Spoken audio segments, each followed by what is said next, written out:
I think my interest in solar might have started a bit earlier because as an elementary school student, at one point I ordered a little kind of 2 inch by 2 inch solar panel and tried to hook it up to a light bulb myself.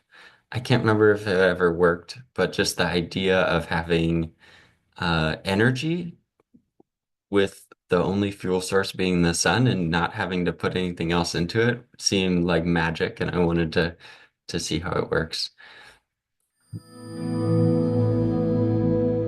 When I was a college student at Evergreen here in Olympia, I came across the concept of community solar and ways to make solar energy more accessible to folks that want to own it.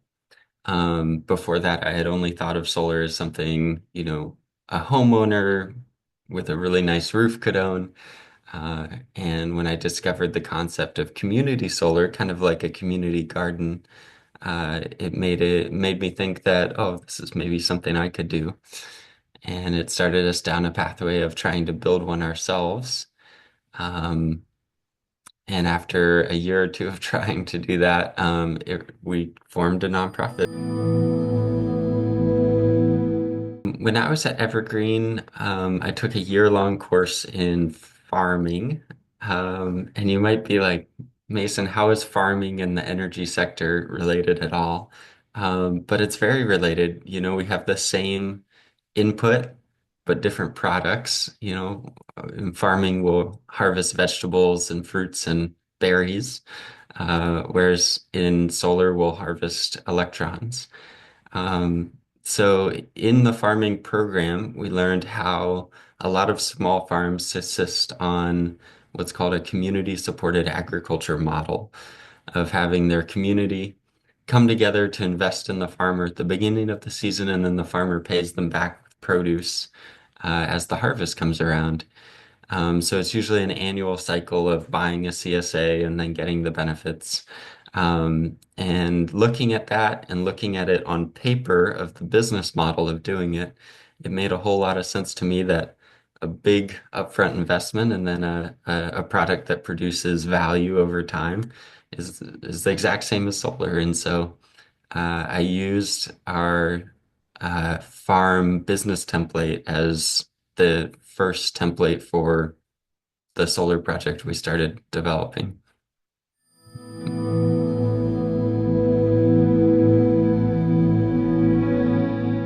In high school, I had no idea that I'd work in solar. I was mostly learning about the outdoors and my love for the outdoors, and I was planning on being a outdoor educator or maybe work for the Park Service and spend a whole lot of time outdoor and maybe even teaching outdoors. Um, and it wasn't until after high school when I got to do some big wilderness trips that, I was exposed to some of the extent of extractive industries, both logging and oil extraction, um, and also, exposed to climate science that I realized that I wanted to do something that would mitigate the impacts of climate change rather than, just enjoy the outdoors while it happens around me.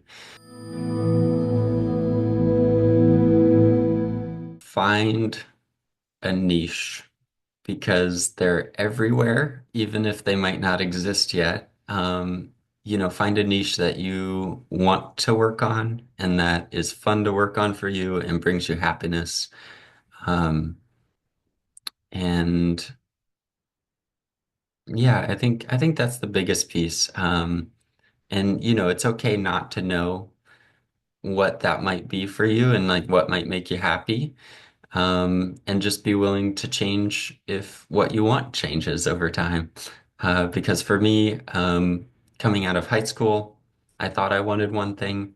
I changed going into college. I thought I wanted something that changed coming out of college. That even changed till now. So, you know, the story you tell about yourself is important, and as long as it's one that, is where you find happiness and success, what you do doesn't really matter.